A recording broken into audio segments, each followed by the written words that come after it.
All right, excellent afternoon to all those who are watching me across the states in Nigeria. Yes, I'm excited to be back in Nigeria, and I must start by saying that there is no one responsible for the plight of the nation or a country of people other than the people themselves, and the failure of one is also the failure of many. Yes, and the success of one is also the success of many. So if it can be sustained like that, I believe that there will be some progress, in our country, Nigeria. But again, welcome to another interesting episode of Real Talk with Kike. I remain your convener and, of course, the chief host of this platform, Kike Atanda-Owo. Yes. So, guys, it's important for us to hear what On This Day in History segment has for us today. Let's get to hear it. And when I return, I'll give my submission. Stay with me. I'll be right back.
All right, many thanks for staying with me. The message on This Day in History segment is far back as 13 years ago in 2011, and Africa, they say, has a long way to go.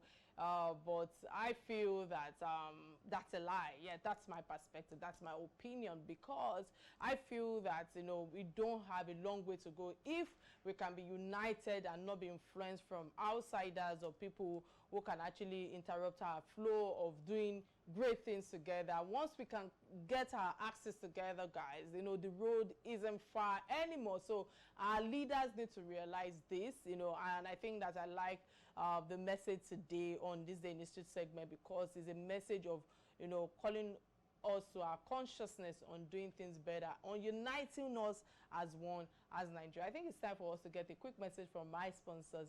And when I return, we'll go straight to the conversation and stay with me. I'll be right back.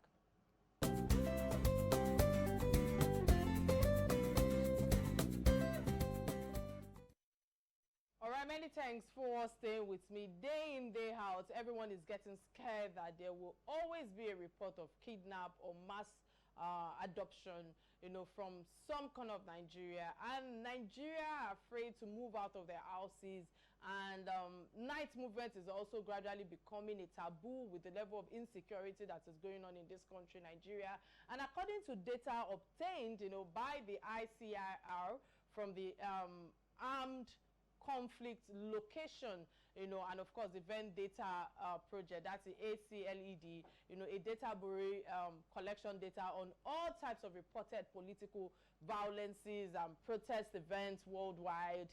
Over 380 persons, have been kidnapped between December 1st, 2023, and of course till January 3rd, 2024. And the violence adoption of 5 young Nigerian sisters, near Abuja, has sparked a lot of national outcry and raised fears about insecurity in the country's capital. And the sisters were seized at the start of the year by, armed men who, busted into their homes, just 15 miles or 25 kilometers from Abuja city center. And my business today on this live show, is to give real talk around the escalating cases of adoption in the country, and of course the unconsumable measures to quell the hazard or the danger, of kidnapping in our country, Nigeria. And my guest has appeared, on Real Talk previously, a number of times, and of course he is the former DSS director. He will be qualified to satisfy the public's curiosity on the issue at hand. But before we delve further, for those who are not familiar with my guest, I think it's important for us to to play the guest profile. And when I return, the main conversation will continue, and you will hear from the horse's mouth. Stay with me. I'll be right back. This is Real Talk with Kike.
All right, welcome to the show, Mr. Ejiofor. It's a pleasure to have you on Real Talk with Kike today. And in the first segment of the show, my Real Talk will revolve around the politics and the governmental response as well.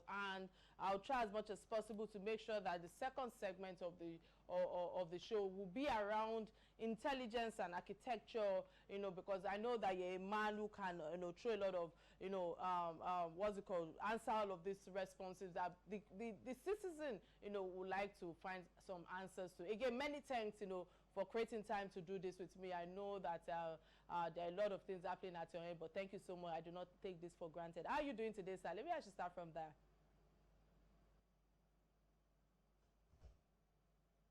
Can you hear me, sir? All right. Unfortunately, I think we have the network is a bit erratic. All right. Thank you. It's good to have you again. Thank you so much. Thank you so much for creating time to be with me today. So let's just dive straight to the topic at hand. Why am I having you here today is the question I'm asking first, because to discuss this insecurity and adoptions, we've normalized, condolences to the families if you ask me, especially those who their children have been adopted or killed.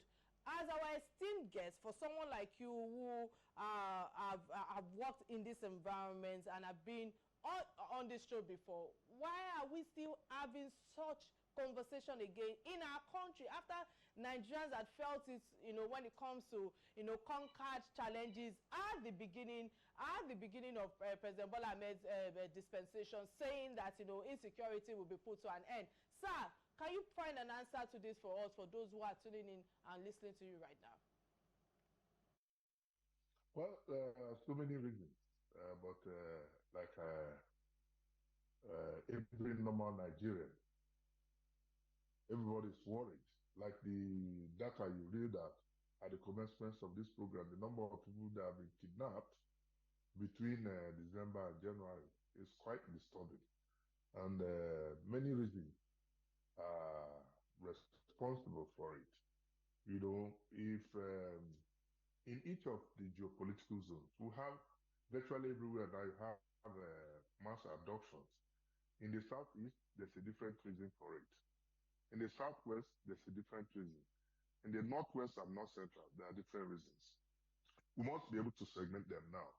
First of all, you have the economic reasons for kidnapping, that things are getting difficult. People are going to kidnap people to make money.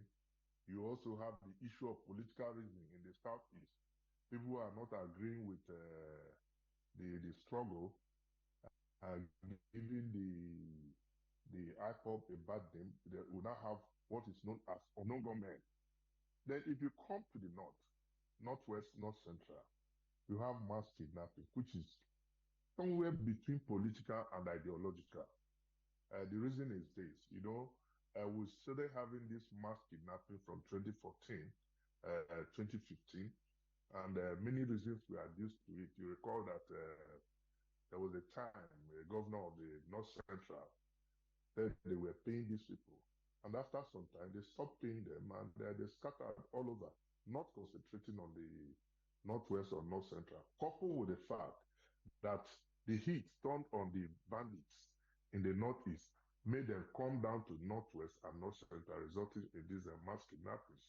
The government could not, the previous government could not effectively handle the situation, but some successes were made.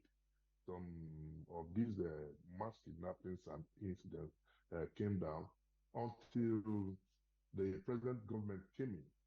And as if the people will say, well, we still hang on to our ideology that will continue our mass adoption and with this militia that is tormenting everybody. They stepped up their game at the inception of this government. And I believe that the government too is trying everything possible within its powers to ensure that this thing is curtailed. If you look at our budget this year, you agree with me that this is the highest so far. That shows government commitment and efforts at curbing this crime of the criminality of kidnapping. Don't also forget that mid last year, the State Security Service issued an advisory that these people have established cells within and around the FCT and the need for people to be vigilant.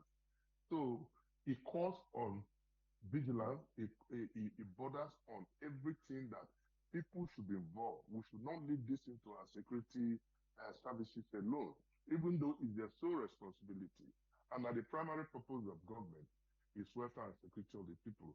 I'm even happy, before this program started, I just saw on a platform that one of those people who kidnapped this Navina, that one of them was killed, has been arrested in Kaduna due to intelligence efforts, by our security agency. At least this is a step in the right direction, because when these things happen, we hardly hear of arrests being made. Now that these arrests are, I think from what I gather, they recovered over 2 million naira cash from it, which is part of the proceeds of the ransom collected by this. So it should be able to lead the security agencies to get this. So we are making progress. Even though we agree that it is very, very worrisome and disturbing that these things are happening even within Abuja capital territory.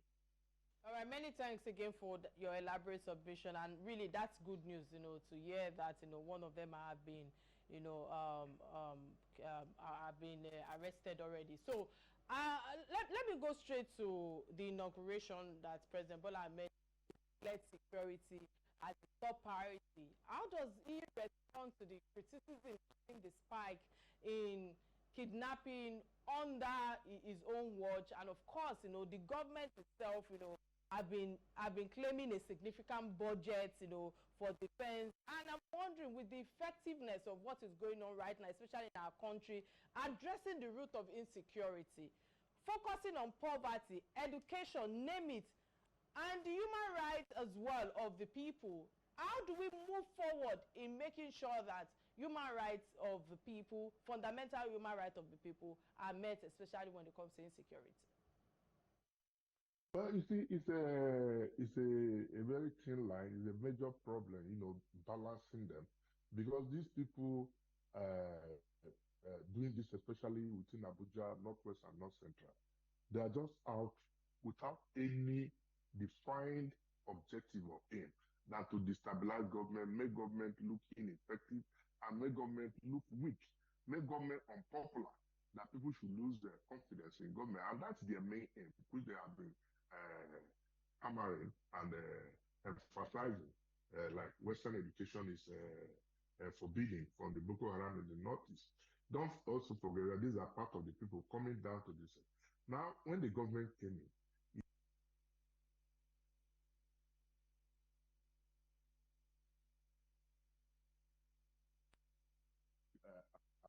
trying to solve the problem, more are coming up. Now, how do we go out of this? We have to look inwards. It's only a madman that will continue to do the same to different way and expect different results. Now we have most people, you recall that during the previous government, people were saying the service chief should be changed. And if even if you like, change the service chiefs 1,000 times, as long as they continue to operate within the same environment, within the same means, we're not going to make any progress. So what we need to is to change tactics. I've said this in times without number. The police, which have the statutory mandate of maintaining internal security, doesn't have the capacity, not for fault of their own, but because of lack of, would I say, provision on part of government. Even though we are saying government has budgeted this, government has budgeted this. Look at, since when the President Buhari came to power, he promised they were going to recruit 10,000 policemen every year. And at the end of it, that was not done because of the squabbles between the Police Service Commission and the police management. Thank God that has been overcome, that the present Police Service Commission chairman and the police management are working together and recruitment have started. Even at that, we have less than 400,000 policemen in Nigeria, as against one policeman to 400 citizens approved by the United Nations.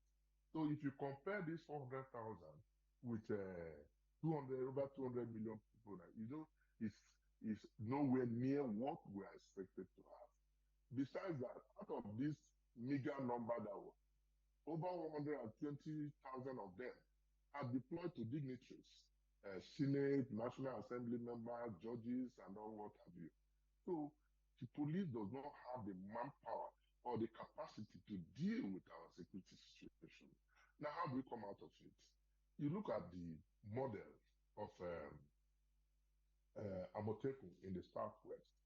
I've always advocated every state on its own, as we speak now, has one vigilante group or the other, under one name or the other. So why don't you go ahead and formalize this vigilante in the name of state police? It's going to take a longer time. But the interim, I believe that the police or our various state assembly can formalize this and let these vigilante, the groups, work under the supervision of the police. Because we are talking of people who are operating, the bandits are using AK-47, AK-49, than the vigilante that working with AK, with pump action.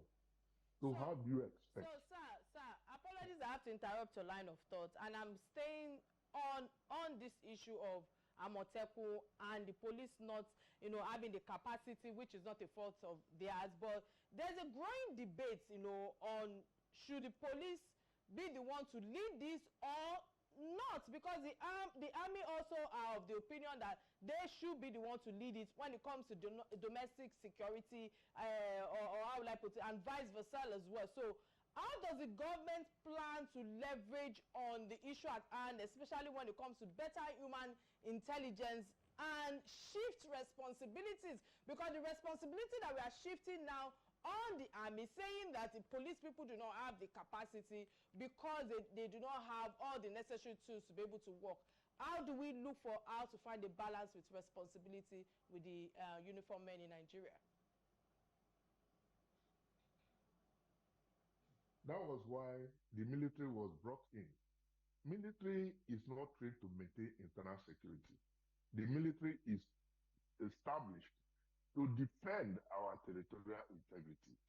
But when the police is overwhelmed, the president and commander-in-chief and then deploy the military to assist. And that is what is happening. In over 33 states now, you have military deployed everywhere. That is not their responsibility. But because the police does not have the full capacity to deal with this, they are working side by side. And along the line, you also have this rivalry because the military is not trained to maintain internal security.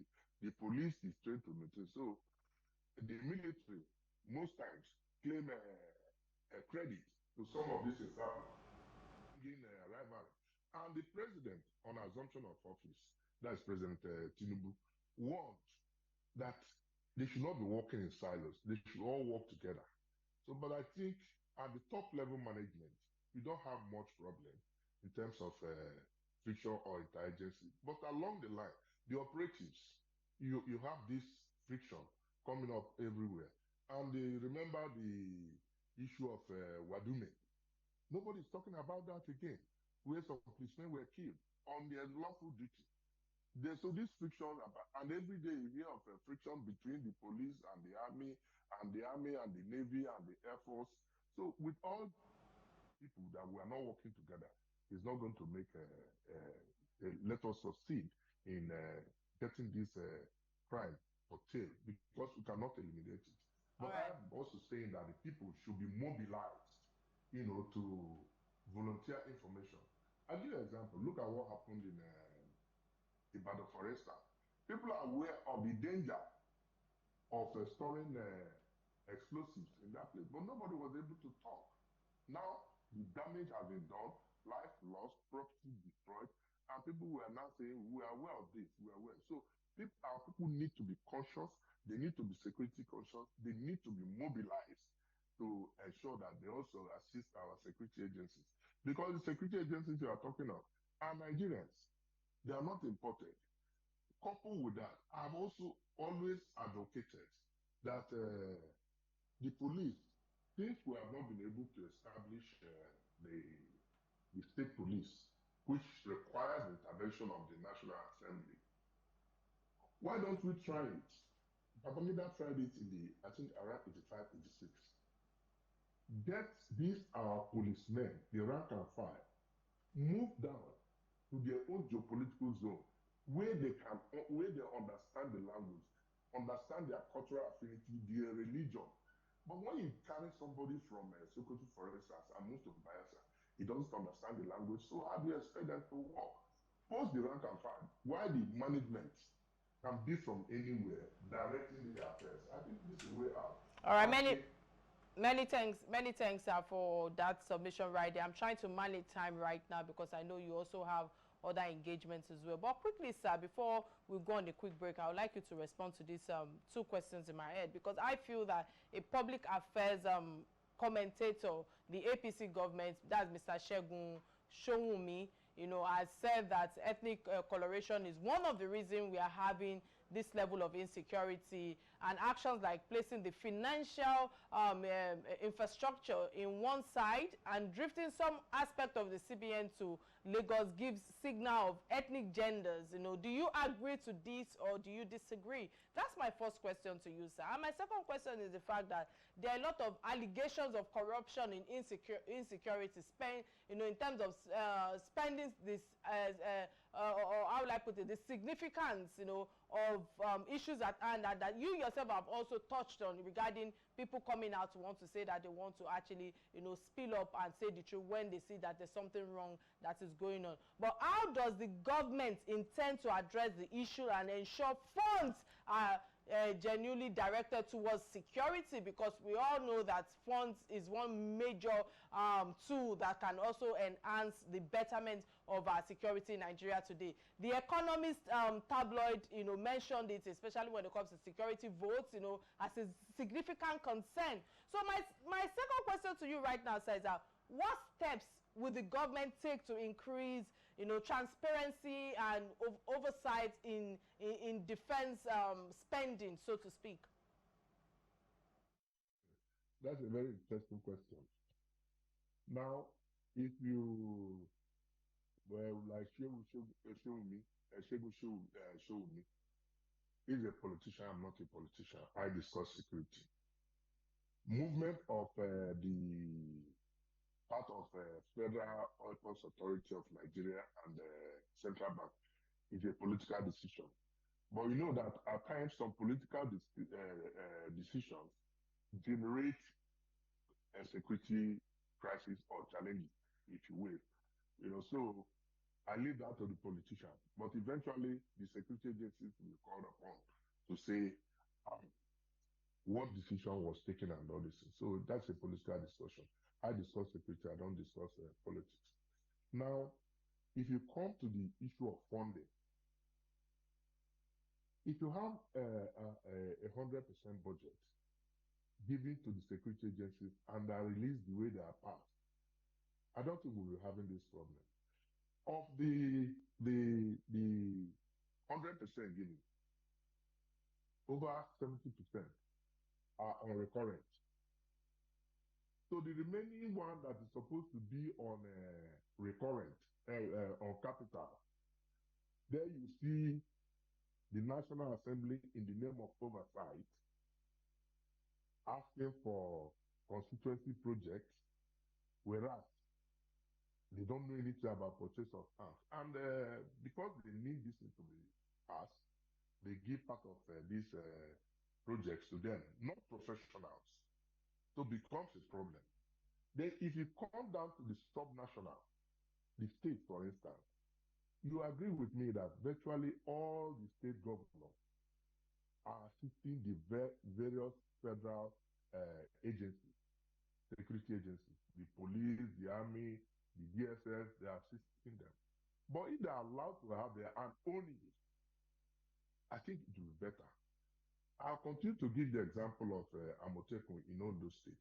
Although there's no society with crime, you agree with this that since the introduction of Amotekun in Ondo State, because it's not all the states, now even though it's a regional outfit, but you see that Ondo was very, very organized and effective. They can move into the forest, they understand the forest, they understand the language, unlike those people coming from that. That's why I say that security problems are local and solutions must be local.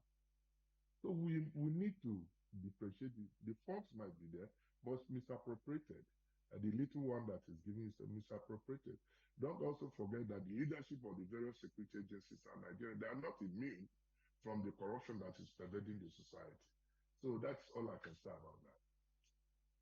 Before, maybe we should go. Okay, let me ask you this. If you can answer in 1 minute, then we'll go on a quick break. Because according to some accusing fingers, let me put it like that, that are still pointing at northern states governors, as described by the negotiator, Professor Usman Yusuf, that he said that the sad part is that states are still creating their own, militia, rather than militarization, and he emphasized that there should be joint actions amongst northern state governors. Do you subscribe to this, or have a counter argument? Because I like the fact that earlier when you were talking, you spoke about different reasons or from different states, that when you ask them why such adoption is going on right now in their states, it is either some people say it's because of this at the north, at the west, at the east, name it.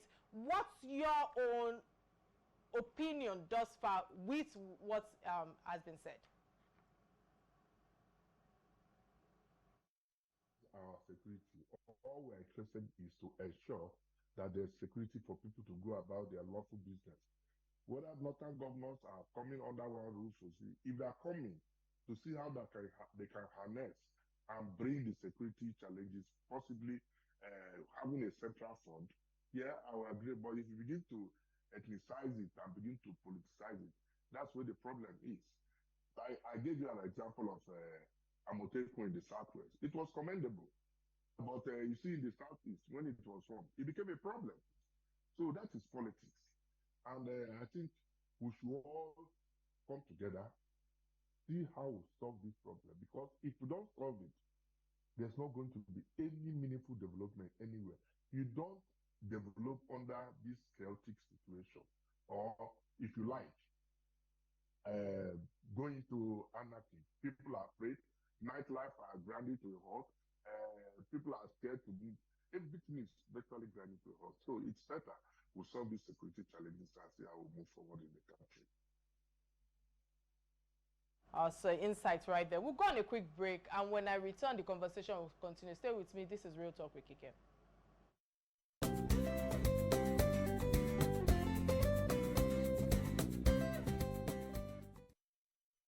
All right, glad to know you're still right there with us. In case you just joined the show, today's conversation is about the level of insecurity, yes, level of insecurity and adoption crisis in Nigeria. And of course, there are quite a number of things happening behind the camera as well when we went on the break. But I want to say many thanks to the former DSS director, Mr. Mike Ejiofor, who have been throwing light on the issue at hand, you know, discussing real facts and figures on the challenges, I don't like to use the word problem, that we have in Nigeria. And of course, in the last segment of the show, I'm going to manage time because my guest has he has other engagements. You know, I will be or how will I put this, that you know, I will be touching largely on the government intervention, and in the segment and on this segment there's a lot of bulk of real talk that will be around the security, intelligence, and of course architecture as well. I feel that infrastructure is one thing that needs to be touched on in this country when it comes to insecurity.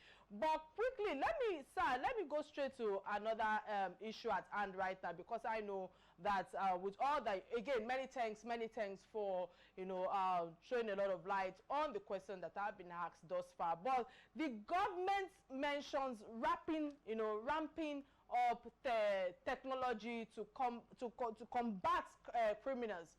What specific technologies, you know, are being employed right now, and how do they plan to stay ahead of, you know, well, let's say evolving criminal tactics? Because right now we know that technology have come to stay. I'm wondering, because we have seen on few occasions where kidnappers are nabbed by security operative and they've sounded like illiterates who don't even understand IT. How come they are beating the security intelligence is the question I'm asking right now. Well, for me, technology is the way to go. And any person giving you the impression that these kidnappers are illiterates is making a big mistake. Reasons are this. Even though some of them are illiterate, they are trained to use these weapons. And not only that, they have local collaborators that work with them. Even among our military, we still have some of them working in collaboration with these people. So it's wrong to say that they are working alone and they will not beat security agencies. Our security agencies are also getting their own tactics of trying to combat these people. They're also moving ahead. I'll give you an example of one of the technological issues, like tracking on the telephone. They've also learned now that if you're negotiating with the victims or the criminals, they will divert you. I had a case recently where the negotiator was calling from Katsina, and the incident was in Delta State. So they're also learning ways of diverting or removing attention from the security agencies. Besides that, they also have these tactics of using the victim's phone instead of their own phone. So even if you track them, what are you going to do? Go and raid the place. You jeopardize the life of such victims. So they now use their victims as shield. It becomes a problem for the security agencies to go there. So the most important thing to do is to prevent this thing from happening. There are many technological solutions that you can even detect these people, especially the mass kidnapping and killings in Plateau and some of these Zamfara area where they operate in droves. So that if they are seen advancing to a particular community, they can be targeted and bombed through aerial because if you say go and use the troops to confront them, we are going to have a lot of collateral damage within that community. All right. So that's one of the challenges you have in terms of the technological issues. All right, many thanks for that, because right now I like the fact that you've mentioned telephone earlier when you were giving submission on the last question, because former Minister for Information and Communication, that's Professor Issa Pantama, who blamed security agencies, you know, for failing to track calls, other digital imprint of kidnappers after the completion of the, how will I put it now, the synchronization of subscribers identification modules. That's the same with national identification numbers, which is the NINS, you know, which was done in 2022 to help to, shop up this national security structure. And I will need your comment on this. If you can provide some comments further. I know that you've mentioned on the fact that telecommunication can further help, you know, enhance the clamping of the insecurity with all these bandits, unknown gunmen and the likes. How far can you even give an advice on the technology issue?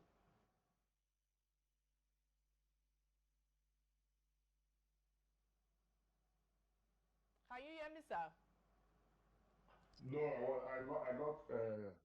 I lost you somewhere. All right. If I go ahead, I can hear you. All right. So I mentioned that earlier. You mentioned telecommunication, and I like the fact that you've mentioned telephone, because also the former minister for information, who also mentioned that that's a Pantama, who also mentioned that the issue of SIMs, NIN are tools that can help to clamp down the kidnappers, so to speak. I would like you to give further information on this, on how to advise the current administration on how to use digital technology, especially with the help of telecommunication coming together to work hand in hand to look for how to find a permanent solution to what is on ground.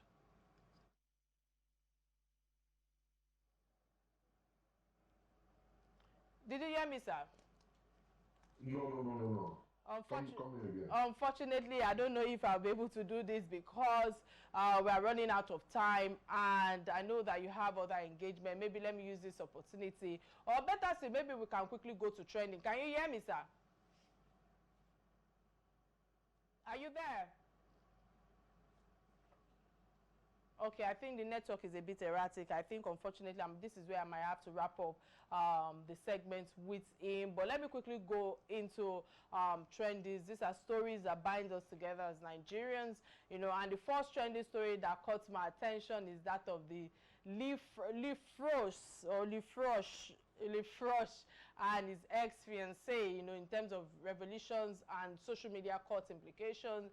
And I want to quickly say this because the story runs back as almost 2 years now, and the new live statement made by Lifrosh, you know, is that one of the artists formerly supported by the DMW music shows that, you know, there's a lot that meets social media stories. And Lifrosh has also now come out to tell Nigerians that, the world, so to speak, that, you know, it was not a case of violence or domestic abuse, you know, that everyone criticized him for. He brought proofs, you know, to show that the lady was suffering from balls and all sorts, which went as far as the back of the lady's ear, you know, with pictures of evidences, you know, and lawyers. That is what they need facts, you know, not sentiments. I'm not after forensic. I stand to be corrected, and I'm not treating this story for the sake of either party. I must also put that out there. I hope that each of them get the justice that they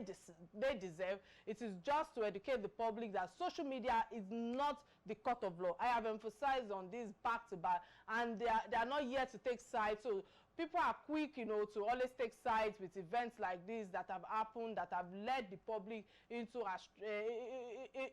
all sort of public astray, and a lot of, you know, damages that could have been made in the lives of those people involved and all of that. So people are also too quick, you know, to also judge on internet. You know, that's another thing that I would like to emphasize on, because just as we've seen what has happened in their private lives, you know, that has been brought to the public, I just feel that we need to take intelligence to mind to see both sides of issues, you know, and also required painstaking efforts to make sure that they unravel the truth in most cases like this, or in this kind of case as well. So this is what I want the public to stick to, and also allow the law to govern us as the people that will take its course before public comments and of course individual opinions as well. There's no sentiment to issues as let's avoid further damage to people's lives. I think that's my take on this trending story. My second trending story today is about the Lagos that bans single use of plastic, you know, the styrofoams packs, so to speak. And see, I want to use this opportunity to just thank the team of Governor Babajide Sanwo-Olu, because Tokunbo Wahab, you know, the Commissioner for Environment and Water Resources, for taking the decision to actually ban these styrofoams and all of that. I was expecting it to come like 3 or 4 years ago, you know, 4 years back, you know, that all of this is absolute. I don't know, this styrofoam, I just feel is an absolute nuisance, pardon my use of language, because some negotiants may be criticizing or condemning the governor or the government for the ban, because they may have the notion that, you know, amidst major challenges that we are facing in Lagos, you know, could this be a pressing concern for the state? But now people need to also understand or know that the engineering process behind the government's policies, whether health, whether economic, whether financial, whether social, whatever the case may be, they only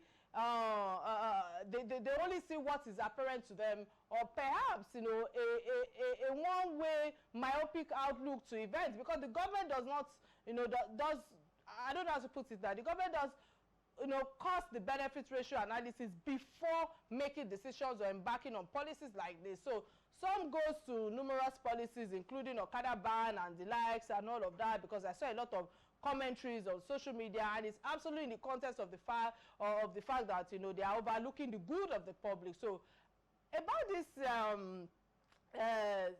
styrofoam packs, apart from it being part of the nuisance that is causing in terms of flood in this state, I feel that there are many other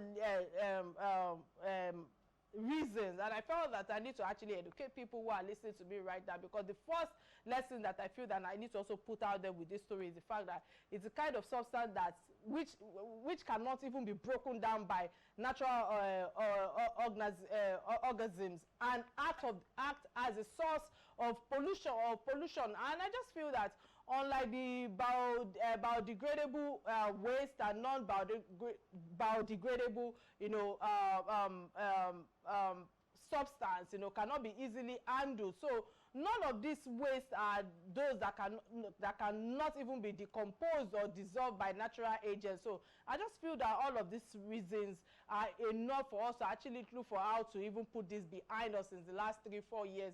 Again, when you look at the SPS, you know, I'm talking about the, you know, the use of the building installation of this, of what this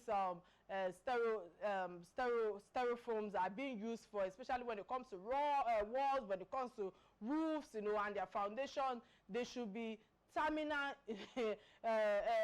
what's it called now, installations, you know, that must be put behind us, or that also cannot be used when it comes to all the drainages that is going on in Nigeria right now, that I feel that it may lead to, you know, our health, you know. And in conclusion, because I know that we are running out of time, and I actually quickly need to touch on the last story, is the fact that I feel that this also leads to the fact that the government have done they need to do what is right, especially when it comes to recycling, you know, of waste, in a bid to protecting our environment. I feel that it is key for me to put that out there. There's a lot that can be saved from proper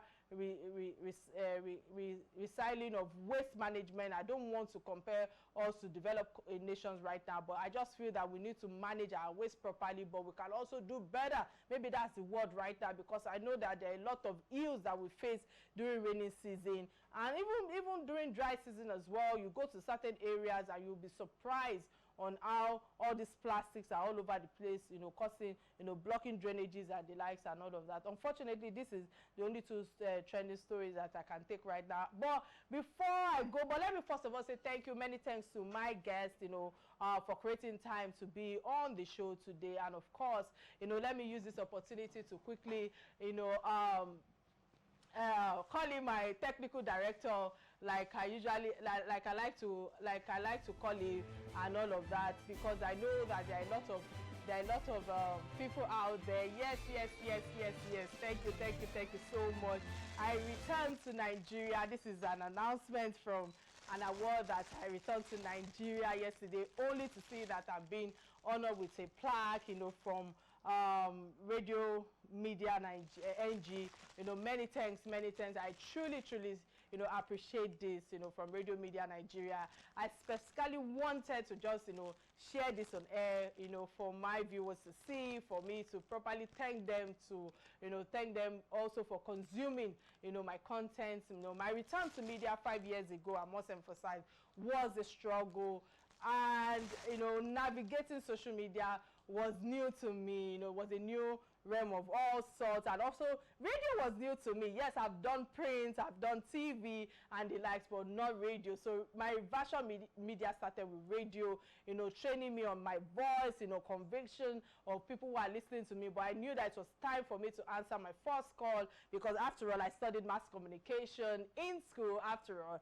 And what am I saying? Okay, firstly, this award is for my sponsors, especially Nigerian breweries and Eco Hotel, who believed in me from the start, from inception, and I want to say many thanks to you for all your support to Nigerian breweries, to Eco Hotel. They were the first sponsors, that came on board 5 years ago. And of course, I want to say many thanks to my fans as well, for your live contributions, weekly calls, just contributing to the issue at hand and all of that.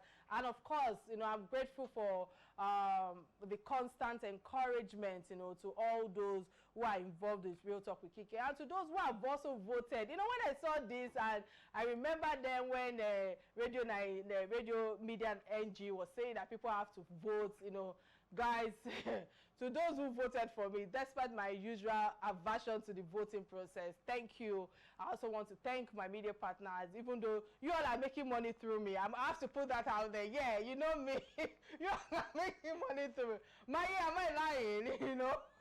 Many thanks, for the partnership as well. To my crew, thank you for your consistency and unrelenting, efforts or contribution. Yes, I know that my TV crew is different from my radio crew. I'm actually the producer, the executive producer, name it, and also the host as well. So, but I love what I do, and that's what has been keeping me going. To my fans again, my household members, that voted. I don't want to tell you how my husband took this thing up on his head like government work, and my loved ones. I want to say thank you so much, to making sure that I ensure that I win this. That yes, the nomination for you think is a win, but you must bring this back home. That was what my husband was saying. I want to say many thanks to you as well, Ruben Abati. Thank you so much for your support and for making sure that quite a number of people voted. He pulled his brothers in. He was saying they must vote, they must. I said thank you so much. A big shout out to Radio Nigeria again for recognizing my work, or our work, in a world that often prioritize that trends. Everybody wants to trend, but thank you for prioritizing quality information, education, entertainment as well. Thank you for paying attention. This is another plaque added to the collections in my home, in my office. I know that in 2023 alone, I received about 8 awards and recognitions. And I want to use this opportunity to also say thank God. Without God, there's no how I can continue to push forward. Thank you, God, for the glory alone belongs to you when it comes to my strength, when it comes to the grace, when it comes to favor as well. Again, my name remains Kike Atanda-Owo, and I'm the convener of Real Talk with Kike on radio and TV. Thank you so much for this award. Yay, this win is for us. Thank you, and I love the plaque as well. Yeah, bye now.